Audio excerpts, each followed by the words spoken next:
ঢাকার রাস্তায় বের হলেই দেখা যায় কালো ধোঁয়ায় সড়ক অন্ধকার করে ছুটে চলছে বহু বাস। অনেকগুলোরই সিগন্যাল লাইট নষ্ট, ভাঙা গ্লাস আর চাকার অবস্থাও নাজুক।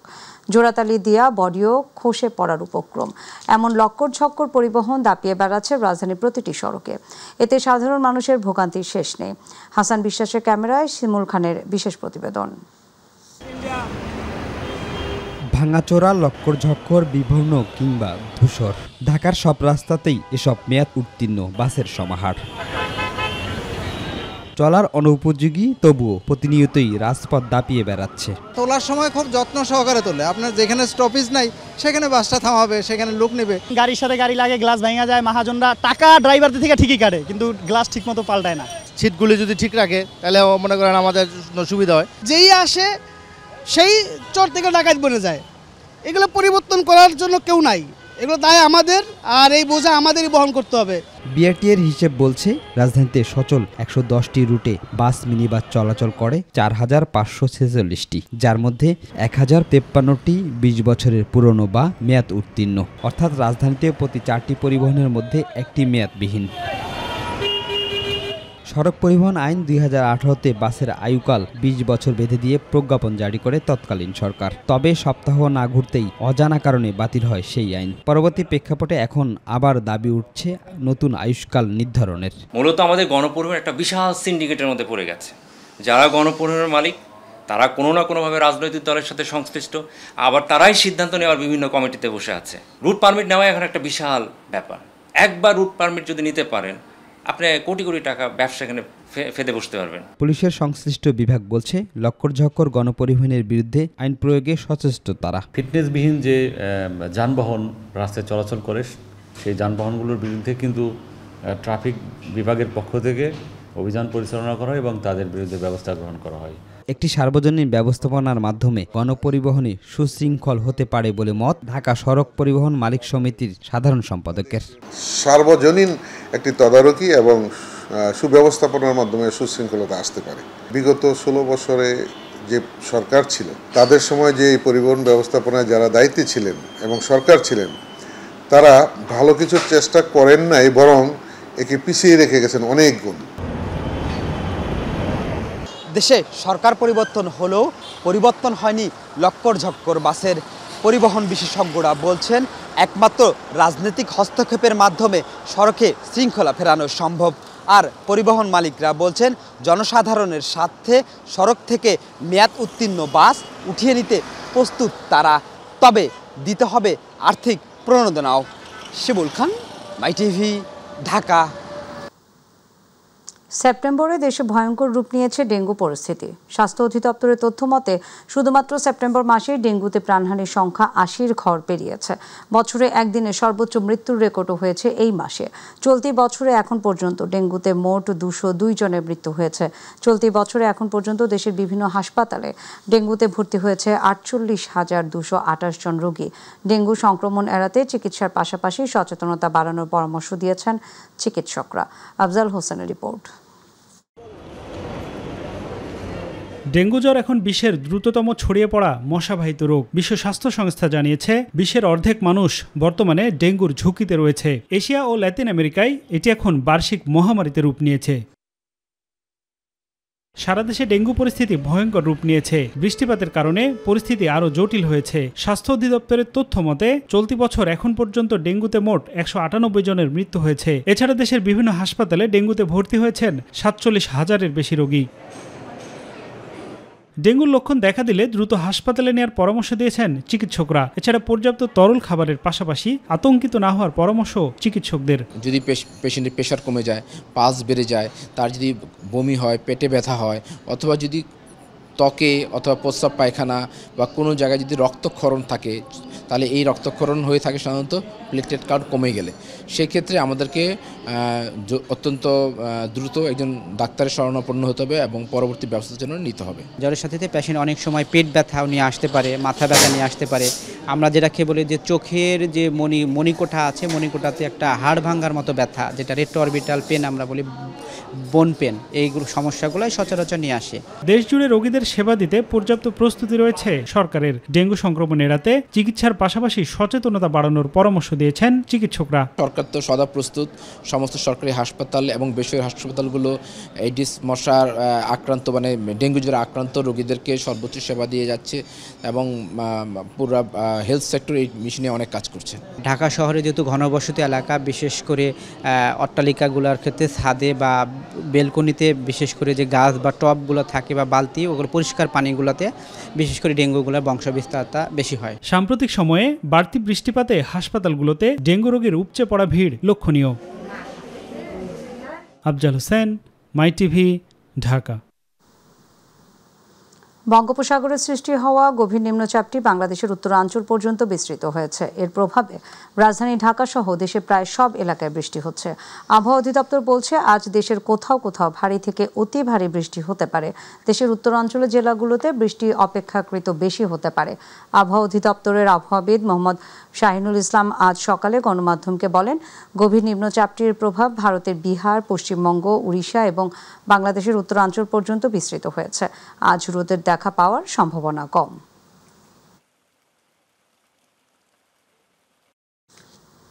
টানা কয়েকদিনের বৃষ্টিতে রাজধানী বাজারে সবজির দামে লেগেছে আগুন। বিশেষ করে আগাম শীতকালীন সবজির দাম বেড়েছে চোখে পড়ার মতো। মুরগি, মাছের দামও লাগামহীন। এদিকে কোনো কারণ ছাড়াই ভোজ্য তেলের দাম বাড়িয়েছে ব্যবসায়ীরা। সাধারণ মানুষ বলছে, বাজার মনিটরিংয়ের অভাবে এমন অবস্থা। এমন পরিস্থিতিতে অনেকেই ছোট করছেন তাদের বাজারের তালিকা। বিস্তারিত শিমুল খানের রিপোর্টে। বাজারে গেলে নিত্য প্রয়োজনীয় দ্রব্যমূল্যের আকাশচুম্বী দাম শুনে চোখে সর্ষে ফুল দেখছেন সাধারণ ক্রেতারা। সকল সবজির দামে দিশেহারা নিম্ন মধ্যবিত্ত আয়ের মানুষ। সবজির দাম বাড়ায় ক্ষোভ প্রকাশ করতে দেখা গেছে ক্রেতাদের। সব ধরনের মানে তরিতরকারি, মাছ সবকিছু দামই বাড়তি আর কি। এটা আমাদের আমি যেমন একটা চাকরিজীবী, আমি তো ফিক্সড একটা স্যালারিতে চলি, সো আমার জন্য এটা খুব টাফ হয়ে যাচ্ছে আর কি। তোমাদের দেখা যাচ্ছে 80 টাকার নিচে কোনো তরকারির দাম নাই কইলেই চলে। সেক্ষেত্রে আমরা যারা ভুক্তভোগী আছি, বাজার নিয়মিত করি, তাদের পক্ষে দেখা গেছে খুবই কষ্টকর হয়ে যায়। এদিকে আজ থেকে শেষ হচ্ছে ইলিশ আহরণ। তবে গেল ভরা মৌসুমে ইলিশের দাম ছিল চড়া। পাশাপাশি বৃষ্টির অজুহাত দেখিয়ে সব ধরনের মাছের দাম বেড়েছে বাজারে। এই আছে আপনার একটু জমিতে দাম বেশি, পূজা বন্ধ গেছে, মানুষজন নাই, তারপরে দেশ বৃষ্টি বাতাস, এই কারণে মোটামুটি ঘাটে দামটা একটু বেশি, এই কারণে বাজারটা একটু হালকা চড়া যাইতেছে। 1 কেজি মাছ, যেই মাছটা আপনার 700-800 টাকা দিয়ে কিনছি, সেই মাছটা প্রতি কেজি এখন 1200 টাকার নিচে কিনা যাইতেছে। যার যার অবস্থানে তার তো কষ্ট হচ্ছে, এখন এটা স্পেসিফিক বলার কোনো সুযোগ নেই। অপরদিকে গরুর মাংস বিক্রি হচ্ছে 780 থেকে 800 টাকায়। তবে ব্রয়লার মুরগি ও সোনালী মুরগির দাম বেড়েছে কেজি প্রতি 20 থেকে 30 টাকা। একটু বাড়ছে, ওই বৃষ্টি হচ্ছে তো এই জন্য গাড়ি কাছায় ঢুকতে পারতেছে না। পাকার কাছে যে গাড়িগুলো যায় এগুলো নিয়ে লেগে আর কি দাম বাইরে গেছে। 750 বেশি, 780 টাকাও বেশি, 800 টাকা কেজিও বেশি। এই হলো বর্তমানের বাজারের অবস্থা, ভালো না, কাস্টমার কম। এই বিষয়গুলো আসলে আমার মনে হয় যে সরকারের আরেকটু দৃষ্টি দেওয়া উচিত, যে কীভাবে সাধারণ মানুষ পেট ভরে খেতে পারে, এটা খুব গুরুত্বপূর্ণ। সাধারণ মানুষের অভিযোগ, ব্যবসায়িক সিন্ডিকেট ও বাজার মনিটরিং না করার কারণে সব জিনিসের এমন চড়া মূল্য বৃদ্ধি। শিমুল খান, মাই টিভি, ঢাকা। গাজা অভিমুখী মানবিক বহর গ্লোবাল সুমুদ ফ্লোটিলাকে আন্তর্জাতিক জলসীমার দখলদার ইসরায়েলি বাহিনীর আক্রমণের প্রতিবাদে ফুঁসে উঠেছে ঢাকা। বাস-জুমা জাতীয় মসজিদ বায়তুল মোকাররমের সামনে থেকে লাখো মুসল্লি বিভিন্ন স্লোগানে দখলদার ইসরায়েলের অপকর্মের বিরুদ্ধে স্লোগান দেয়। তারা ইসরায়েলি দস্যুতা এবং অপকর্মের বিরুদ্ধে বিশ্ব মানবতাকে এক হওয়ার আহ্বান জানান। এদিকে গাজার উদ্দেশ্যে যাওয়া মানবিক সহায়তাকারী নৌবহর গ্লোবাল সুমুদ ফ্লোটিলা আটকের ঘটনায় ইসরায়েলি দখলদার বাহিনীর তীব্র নিন্দা জানিয়েছে বাংলাদেশ সরকার। একই সঙ্গে আন্তর্জাতিক জলসীমায় জাহাজ আটকের ঘটনা আইনের মারাত্মক লঙ্ঘন বলে আখ্যা দিয়েছে ঢাকা। শুক্রবার পররাষ্ট্র মন্ত্রণালয় থেকে এক সংবাদ বিজ্ঞপ্তিতে এই নিন্দা জানানো হয়।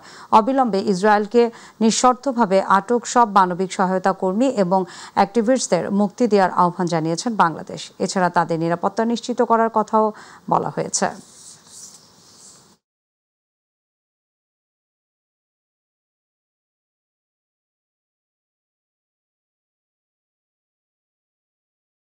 প্রাকৃতিক সৌন্দর্যে ভরপুর পাহাড়ি জেলা বান্দরবান। শারদীয় দুর্গাপূজার দীর্ঘ ছুটিকে কেন্দ্র করে দীর্ঘদিন পর চেনা রূপে ফিরেছে পর্যটন নগরী বান্দরবান। জেলার প্রায় সব পর্যটন কেন্দ্রগুলো পর্যটকদের পদচারণায় মুখরিত হয়ে উঠেছে। ফলে হোটেল মোটেলগুলো শতভাগ বুকিং হয়ে গেছে জানিয়েছেন হোটেল কর্তৃপক্ষ। প্রতিনিধি তুহিন হোসাইনের তথ্যচিত্রে আরও জানাচ্ছেন শামস রাবিজ উচ্ছ্বাস। প্রাকৃতিক সৌন্দর্যে ভরপুর দেশের অন্যতম পাহাড়ি জেলা বান্দরবন। শারদীয় দুর্গাপূজার দীর্ঘ ছুটিকে কেন্দ্র করে চিরচেনা রূপে ফিরেছে পাহাড়ের এই পর্যটন নগরী। নীল আকাশ, সবুজ পাহাড় আর বয়ে চলা ঝর্ণার এক অপরূপ মিলনমেলা এ যেন প্রকৃতির আপন নিবাস পাহাড়কন্যা বান্দরবন। নীলাচল, মেঘলা, শৈলপ্রপাত, চম্বুক, নীলগিরি, দেবতাখুম সহ সব পর্যটন স্পটেই ভিড় জমিয়েছেন হাজারো পর্যটক। চিটাগং থেকে আসছি, আমার ছোট ভাই ফ্যামিলি সহ ঢাকা থেকে আসছে। বাচ্চা কাচ্চা অনেক ভালো লাগতেছে, মজা করতেছি। এখানের সুযোগ সুবিধা, তারপর রাস্তাঘাটের যানবাহনের অবস্থা, রিসোর্টের সুযোগ সুবিধা সবকিছুই ভালো। বান্দরবানের প্রাকৃতিক সৌন্দর্য আমার খুব ভালো লেগেছে। মেঘলা, তারপরে নীলগিরি খুবই সুন্দর। সকালে ঘুরে আসছি, এখন নীলাচল আসছি। সকাল থেকে সন্ধ্যা পর্যন্ত প্রকৃতির রূপ উপভোগ করতে ছুটে আসছেন ভ্রমণ পিপাসুরা। বান্দরবনে ঘুরতে আসতে পেরে খুশি পর্যটকরাও। আল্লাহ যত সৃষ্টি সুন্দর করে তৈরি করেছে আমরা আসলে কোনোদিন দেখিনি। অনেক সুন্দর এবং গোছালো ছিল পরিবেশটা। সেনাবাহিনীরা এতবার টহল দিচ্ছে আমাদের সাথে অনেকবার তাদের মিট হয়েছে এবং তারা আমাদেরকে সতর্ক করেছে। পর্যটকদের সুবিধার জন্য গড়ে উঠেছে শত শত হোটেল, মোটেল, রিসোর্ট ও গেস্ট হাউস। এছাড়াও হস্তশিল্প, রেস্তোরাঁ, টুরিস্ট গাইড এবং পরিবহন খাতেও তৈরি হয়েছে নতুন কর্মসংস্থান। আমরা পর্যটকদের সর্বোচ্চ সুবিধা সেবা দিয়ে এদেরকে রাখতে পারতেছি। এরকম যদি সবসময় পর্যটক থাকে তাহলে আমাদের সবারই উপকৃত হয় এবং আমরা খুব লাভবান হব। পর্যটকরা বান্দরবনে নিশ্চিন্তে ঘুরতে আসতে পারে। প্রশাসনের পক্ষ থেকে রাখা হয়েছে সর্বোচ্চ নিরাপত্তা ব্যবস্থা বলে জানান এই কর্মকর্তা। নিরাপত্তার বিষয়ে পর্যটকদের বলবো, আপনাদের কোনো সমস্যা নেই, আপনার এলাকায় আসুন এবং সৌন্দর্য উপভোগ করুন। বান্দরবনে পর্যটন কেন্দ্রিক জীবিকার সাথে জড়িত 20,000-এর বেশি মানুষ। শামস রাবিজ উচ্ছ্বাস, মাই টিভি নিউজ ডেস্ক। বাংলাদেশে প্রথমবারের মতো আয়োজিত হয়েছে haematology tutorial. Haematology society of Bangladesh এবং ইউরোপিয়ান হেমাটোলজি অ্যাসোসিয়েশনের সহযোগিতায় 3 এবং 4 সেপ্টেম্বর ঢাকার একটি 5 তারকা হোটেলে এই কর্মসূচি বাস্তবায়ন করা হচ্ছে। 2 দিন ব্যাপী এই টিউটোরিয়ালে 15 জন আন্তর্জাতিক অংশগ্রহণকারী এবং 213 জন স্থানীয় হেমাটোলজি প্রশিক্ষণার্থী অংশগ্রহণ করেন। এতে সভাপতিত্ব করেন বাংলাদেশ হেমাটোলজি সোসাইটির সভাপতি অধ্যাপক আমিন লুৎফুল কবির।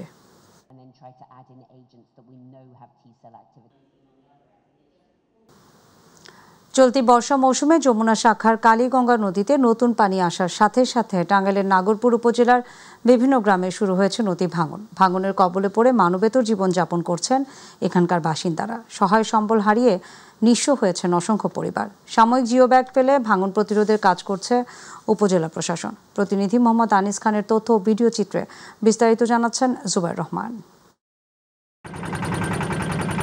টাঙ্গাইলের নাগরপুর উপজেলার যমুনা শাখার কালীগঙ্গা নদীর ভাঙনে দিশেহারা এখানকার বাসিন্দারা। চলতি বর্ষার শুরুতে নদীর পানি বাড়ায় নদী তীরবর্তী দপ্তর ইউনিয়নের বিভিন্ন গ্রামে শুরু হয়েছে নদী ভাঙন। সম্প্রতি বাক্কাটারি বাজার নদী ভাঙন রোধে সাময়িক এমার্জেন্সি জিওব্যাগ ডাম্পিংয়ের কাজ চলায় এলাকাবাসী খুশি হলেও দপ্তর পশ্চিমপাড়া, ছিটকিবাড়ি ও বহু ঘরবাড়ি, ফসলি জমি সহ বিভিন্ন স্থাপনা কালীগঙ্গার ভাঙনের কবলে নদীগর্ভে চলে গেছে। তাদের ক্ষেতের ফসল তলিয়ে গেছে, ভিটে মাটি গিলে খাচ্ছে রাক্ষসে কালীগঙ্গা নদী। এই 3-4টা ঘর এই সাইডের থেকে গেছে, ওই সাইডের থেকে গেছে, ওই যেটা ঘর ভাঙা রয়েছে।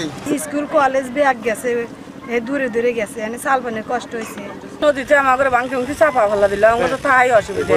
বসতবাড়ি ও শিক্ষা প্রতিষ্ঠান সহ বিভিন্ন স্থাপনা ভাঙনের হুমকির মুখে রয়েছে। কালীগঙ্গা নদী ভাঙন প্রতিরোধে সাময়িক এমার্জেন্সি জিওব্যাগ ফেলে ভাঙন প্রতিরোধে কাজ করার দাবি এলাকাবাসীর। এই নদীতে আমাদের বাড়িঘর ভেঙে চলে যাচ্ছে, এপার থেকে ওপার যাচ্ছে, ওপার থেকে এবার যাচ্ছে। এইরকম ভাবে আমরা এই নদীর সাথে যুদ্ধ করে চলছি। নদীতে প্রবল ভাঙন থাকার কারণে ওই ছেলেমেয়েরা নিয়মিত স্কুলে আসতে পারে না। পানি উন্নয়ন বোর্ডের সকল কর্মকর্তাকে বিশেষভাবে অনুরোধ করছি যাতে আমরা এই নদী ভাঙন থেকে পরিত্রাণ পাই। এদিকে নদী ভাঙন রোধে ৫,৫০০ সাময়িক এমার্জেন্সি জিওব্যাগের কাজ চলছে বলে জানালেন উপজেলা নির্বাহী অফিসার। অপরদিকে পানি উন্নয়ন বোর্ড জানিয়েছে, বাক্কাটারি বাজার নদী ভাঙন রোধে প্রতিরক্ষা কাজ শেষের দিকে রয়েছে, বরাদ্দ পেলেই ভাঙন প্রতিরোধের কাজ শুরু হবে। জিওব্যাগের যে বিষয়টা সেটা যেন নদী ভাঙন বা নদী ভাঙন কবলিত যে এলাকাগুলো আছে সেই এলাকাগুলো যেন আমরা জিওব্যাগগুলো দিতে পারি। বাক্কাটারিতে আমাদের নদী প্রতিরক্ষা কাজ প্রায় শেষের দিকে, আর 2-1 দিন কাজ করলে শেষ হয়ে যাবে। আর সিটকি বাড়িতেও ভাঙন আছে, আমরা সেটা পরিদর্শন করেছি, সার্ভে করেছি, আমরা বরাদ্দ অনুমোদনের জন্য হেডকোয়ার্টার পাঠিয়েছি। বরাদ্দ পেলেই আমরা এখানেও কাজ শুরু করতে পারব। Zubair Rahman, my TV news. বরিশালের সরকারি জমি উদ্ধার, শিশু পার্ক নির্মাণ, দখলমুক্ত খেলার মাঠ এবং অফিস চত্বরে সৌন্দর্য ফেরাতে কাজ করছে জেলা প্রশাসন। এসব কর্মকাণ্ডে ভূয়সী প্রশংসা পেলেও জলাশয় সংরক্ষণে পড়তে হয়েছে সমালোচনায়। নগরের উন্নয়ন কর্মকাণ্ড তুলে ধরে আসাদ চৌধুরী ক্যামেরায়, পারভেজ রাসেলের রিপোর্টে দেখুন বিস্তারিত।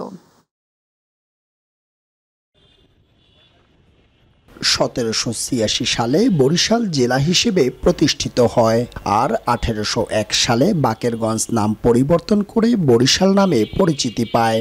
বর্তমানে একটি সিটি কর্পোরেশন ও 10টি উপজেলা নিয়ে গঠিত এই জেলায় সময়ের ব্যবধানে দায়িত্ব পালন করেছেন বহু জেলা প্রশাসক।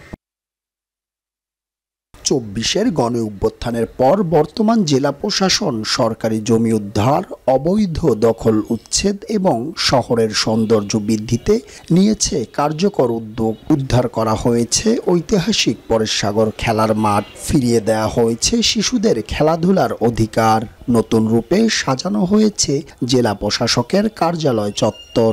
বরিশালের পরিবেশ উন্নয়নের ব্যাপারে সে সচেষ্ট, শিশুদের ব্যাপারে সে সচেতন, একটি শিশু পার্ক জায়গা উদ্ধার করেছেন ইতিমধ্যে। 30 গোডাউনটা আগে কি অবস্থায় ছিল, এখন এটা খুব সাজায় পার্কের মতো করার চেষ্টা করতেছে, সেটা একটা ভালো উদ্যোগ। বর্তমান জেলা প্রশাসক স্যার সে এটির প্রতি একটা নজর দিচ্ছে। সুন্দর একটা পরিবেশ থাকবে, এটা একটা ভিআইপি এলাকা। আমি ডিসি জেলা প্রশাসক ধন্যবাদ জানাই এরকম একটা কাজের জন্য। জেলা প্রশাসনের সব উদ্যোগকে নিরঙ্কুশ প্রশংসা পেয়েছে তা নয়। ডিসি লেকের চারপাশে বাউন্ডারি দেয়াল নির্মাণ নিয়ে মিশ্র প্রতিক্রিয়া দেখা দিয়েছে স্থানীয়দের মধ্যে। চুরি ছিনতাই এটা হয়, এটা কিন্তু চুরি ছিনতাই আসলে এইটা কিন্তু বন্ধ করতে পারবে না। জেলা প্রশাসক এসে এটাকে সুন্দর করবে, উনি এটাকে সুন্দর করছে, এজন্য ওনাকে সাধুবাদ জানাই। জেলা প্রশাসন বলছে বরিশালের সৌন্দর্য ফিরিয়ে আনার পাশাপাশি সমাজ শৃঙ্খলা ও নিরাপত্তা নিশ্চিত করতে কাজ করেছেন। এখানে মাদকের আড্ডা জমে, পাশাপাশি অনেক সময় আমাদের অভিযোগ এসেছে যে রাতের বেলা এখানে ছিনতাইও হয়। আমি একটা ফেন্সিং করে দিব এবং লাইটিং হবে যেন এখানে সে মাদকের আড্ডা জমতে না পারে। সামাজিক অবক্ষয় রোধ, অপরাধ দমন আর বেহাত সম্পদ উদ্ধার করে সৌন্দর্য ফিরিয়ে প্রশংসিত জেলা প্রশাসন। তারও এই উন্নয়নমূলক কর্মকাণ্ডগুলো হোক স্বচ্ছ এবং টেকসই, এ প্রত্যাশাই বরিশালবাসীর। পারভেজ রাসেল, মাইটিভি, বরিশাল।